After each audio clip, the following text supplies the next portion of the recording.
Happy Micah Parsons getting traded to the Packers Day to those of you who celebrate. To those of you who are sad about this development, sucks to suck.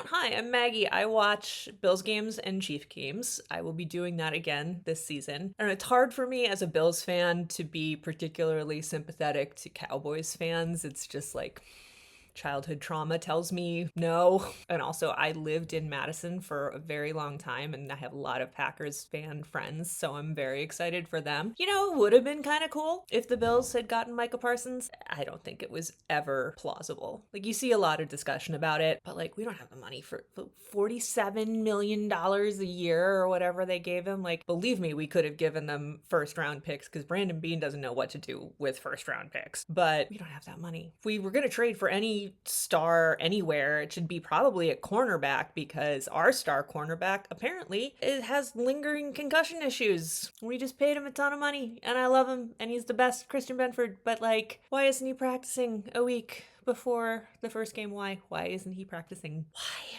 We have like no cornerbacks right now. Okay, anyway, season is starting. Preseason is over. We've learned what we had to learn. We cut down our squad. We kept most of the people on the practice squad I was hoping for, although I was kind of bummed that Zach Davidson's last minute exceptional backup punter job did not win him our practice squad tight end gig, but he didn't really actually play that well in the other preseason games, so that's understandable. Probably most people watching this know Bill's preseason has been on Hard Knocks this year, and they've barely interviewed any of sort of the big name starters. They, like, last week was basically them just covering all the borderline bubble guys. Sort of like, oh, get everybody really invested in all these people that they're probably going to cut. And then we did. But a bunch of them came back to our practice squad. I'm very excited that Tyrell Shavers managed to make it onto our roster this year. He really deserves it. He's been working his ass off. I have big dreams for that man. I'm sad that KJ Hamler did not make our practice squad. There just weren't enough veteran spots for him because we brought back Jordan Boyer, much to the aggravation of all the Dolphins fans who basically now think that he was like an undercover operative all last season. And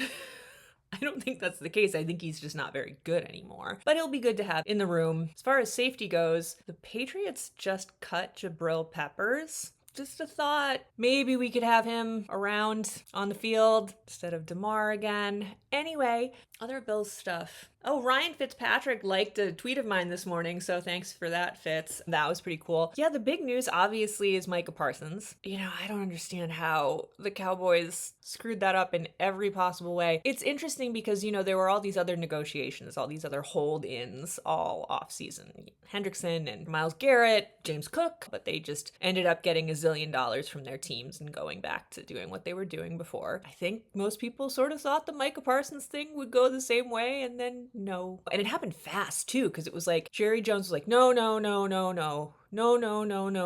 And then mid-afternoon yesterday, it was like, okay, well, maybe, yeah. And then all of a sudden it was just like a flurry. And then all of a sudden he got traded and it was crazy. And then Jerry Jones did a press conference where he called him Michael a whole bunch of times. I've actually really enjoyed seeing Skip Bayless trying to cope with the reality of this situation and sort of like co-signing everything that Jerry Jones said. Like, oh yeah, this actually makes our team better.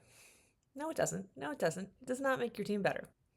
It does not. I guess we'll talk a little bit about what's going on with the Chiefs, since I know a lot of people watching this are Chiefs fans. Congratulations to Travis Kelce. You guys have a new queen of Arrowhead. I'm personally a fan of hers, so I'm happy for you guys. I'm happy for her. I'm happy for Travis. Their podcast was awesome. Getting to see them as like real happy human couple, and then the fact that he kept her on a podcast for 3 hours talking about sourdough bread and otters while someone was setting up a shit ton of roses in his backyard so he could propose to her afterwards is pretty adorable. Like, he's been paying attention. That guy pays attention. Good on Travis. Rashee Rice got his suspension. It's going to be at the start of the season, which I think there was talk earlier that it would be somewhere, you know, after like the first 4 games or something it would happen, but they dealt with it. So now it's happening up front. 6 games. Bills fans are cranky about it because we have a couple guys dealing with suspension for like muscle supplements that they didn't know were illegal, and they got 6 games. Rashee Rice like hit people with his his car and got 6 games. It's fine. It's whatever. It's the NFL. Like, you're not going to get consistency in the NFL for anything ever. It seemed like yesterday there was some people were questioning some of the choices of who ended up on the roster, who made the practice squad. Mike Pennell did not make the practice squad and posted some like weird clip from The Dark Knight of the Joker going insane, which that doesn't seem like a really great, solid, healthy mental reaction from him on that. It's about sending a message. But maybe that's why he didn't make the practice squad. Yeah, tell me if I'm missing anything. If there was like Chiefs off-season moves that I just missed completely, but I don't think there were. Oh, Carson Steele got cut, so you no longer have an alligator in the locker room, which kind of a bummer. Every team should have an alligator. We have a horse named Panty Snatcher as our team mascot. Ed Oliver has apparently like 20 horses, I learned on Hard Knocks, and one of them is named Panty Snatcher because of course it is. Bills are opening against the Ravens. Chiefs, I believe, are opening against the Raiders. Let me look that up. Chargers. I knew it was someone in your division. So yeah, next Friday, Chiefs Chargers. I will be finding some way to live stream that, I'm sure. So join me for that. And then Bills Ravens, I will be live streaming. Maybe what I'll do for this first Chiefs game is I'll do it without needing the membership. Like, it'll just be sort of a free live stream so that people want to see what the live streams are like. I'll do this one sort of free off the top, and then the rest of the season, the Chiefs ones are usually behind the paywall. I think you can get it like the $3 level gets you the live streams. I don't know what I put in there. I'm really not on top of this whole social media creator thing, if you guys haven't noticed. It's kind of crazy to me that so many of you watch my videos. I appreciate it. I really genuinely do.